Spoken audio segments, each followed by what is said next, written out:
आध्यात्मिक व्यक्ति ही निश्चित तौर पर सफलता का जीवन जी सकता है।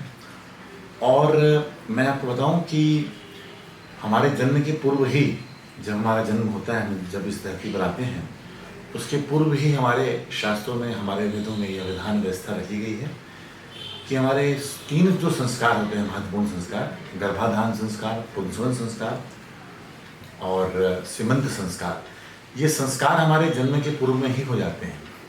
कुल मिलाकर 16 संस्कारों का व्यवस्था है हमारे सनातन पद्धति में, इसमें जात कर्म संस्कार, नाम कर्म संस्कार, विद्या आरंभ संस्कार, कर्ण वेद संस्कार, चूड़ाकर्म संस्कार, उपनयन संस्कार, इस तरह से 16 संस्कारों की व्यवस्था हमारे शास्त्रों में और हमारी सनातन परंपरा में है।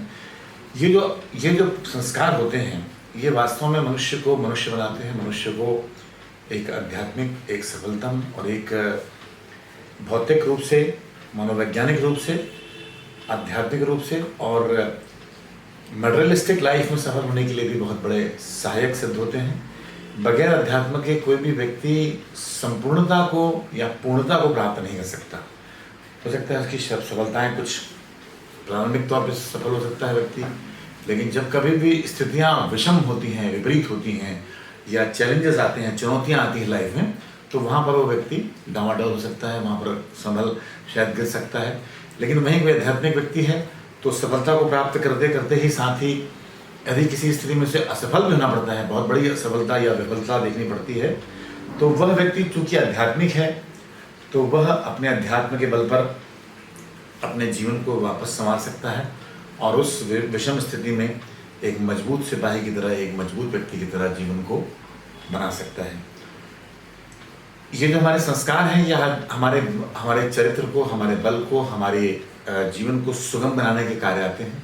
जैसे कोई आध्यात्मिक व्यक्ति है तो यदि वो गायत्री मंत्र का नियमित जाप करता है, श्री हनुमान चालीसा के मंत्रों का पाठ करता है, महामृत्युंजय के मंत्रों का पाठ करता है, योग साधना में विश्वास करता है। अष्टांग योग में महर्षि पतंजलि ने बताया कि यम, नियम, आसन, प्राणायाम, प्रत्याहार, धारणा, ध्यान और समाधि, ये योग के 8 अंग हैं। यदि कोई व्यक्ति आध्यात्मिक योग का सहारा लेता है, ध्यान करता है, प्राणायाम करता है, जैसे प्राणायाम के अंग हैं भस्त्रिका प्राणायाम, प्रणव प्राणायाम, उद्गित प्राणायाम, अनुलोम विलोम प्राणायाम, भ्रामरी प्राणायाम, प्रणव प्राणायाम, कपालभाति की क्रिया, तो ये जो क्रियाएं होती हैं, ये जो प्राणायाम के जो विभिन्न मेथड हैं, ये सारे के सारे एक व्यक्ति को अध्यात्म की ओर जोड़ते हैं, ईश्वरोन्मुखी बनाते हैं, ईश्वरवादी बनाते हैं, भगवान के प्रति आसक्ति देते हैं, भगवान के प्रति एक श्रद्धा, एक भक्ति, एक समर्पण की भावना को डेवलप करते हैं। क्योंकि योग का जो लक्ष्य होता है वह अंतिम लक्ष्य की आत्मा का परमात्मा से मिलन। तो जो भी कोई व्यक्ति योग करता है, योगरत रहता है, वह निश्चित तौर पर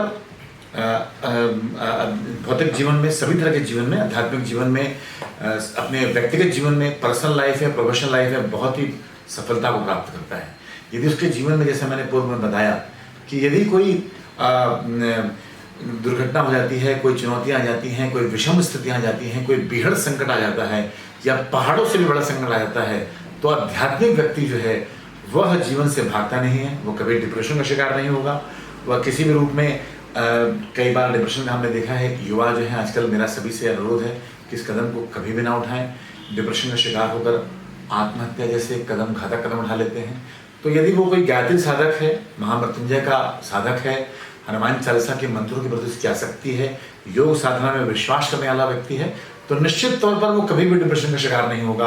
और चूंकि डिप्रेशन का शिकार नहीं होगा तो उसके अंदर हमेशा एक आत्मविश्वास, एक ऊर्जा, एक सकारात्मकता, एक उम्मीद की जो किरण है उसके भीतर रहेगी, जिससे वो कि अपने जीवन को कभी भी अनायास ही कभी भी खत्म करने की ओर नहीं कदम उठाएगा। तो ये जो जीवन जो है पूरा, ये अध्यात्म के ही से संचालित है। आध्यात्मिकता जीवन को एक गति, एक बल, एक आंतरिक शक्ति प्रदान करती है। जैसे कोई भी हम निर्माण करते हैं, गृह बनाते हैं, मकान बनाते हैं, कारखाना बनाते हैं, प्लांट बनाते हैं या बड़ी से बड़ी अट्टालिका या भवन बनाते हैं, तो हम उसमें ये देखते हैं कि उसकी नींव बड़ी स्ट्रांग होनी चाहिए। जो नींव का जो क्रम है, जो नीचे जो हम बनाते हैं, उसमें बहुत सारा खर्चा और बहुत सारा समय लगता है। तो उसका कारण ये है कि जिसकी नींव जितनी ज़्यादा मजबूत होगी संस्कारों से, चरित्र से, मंत्रों के माध्यम से, तो वो अट्टालिका, वो भवन कभी भी गिरेगा नहीं, वो टूटेगा नहीं। तो अध्यात्म का जो बल है जो योग साधना है, मंत्रों की साधना है, यज्ञ साधना है, ध्यान की जो साधना है, ये सारे के सारे हमें एक मजबूत इमारत की ओर ले जाते हैं। हमें मानसिक तौर पर, आध्यात्मिक तौर पर, शारीरिक तौर पर और पूरी तरह से एक साइकोलॉजिकल रूप में हमें स्ट्रेंथ देते हैं, शक्ति देते हैं, ताकि हम अपने संस्कारों से संचित रहें। कभी भी हम कोई नेगेटिव, नकारात्मकता की ओर न जाए। ये हमेशा हमें एक सकारात्मक मुखी व्यक्ति बनाने में सहायता करते हैं। तो अध्यात्म मेरे हिसाब से, मेरी समझ से बहुत ही अनिवार्य अंग है। इसके बिना हम कभी भी जीवन की कल्पना कभी नहीं कर सकते हैं।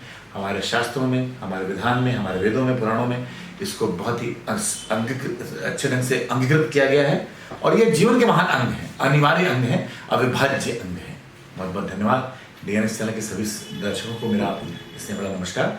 और आप सभी अच्छे सत्कर्म करते रहें, ईश्वरमुखी बने, ईश्वर की स्तुति, प्रार्थना, उपासना करते रहें और जीवन को हमेशा एक उमंग के साथ, एक सकारात्मकता के साथ, एक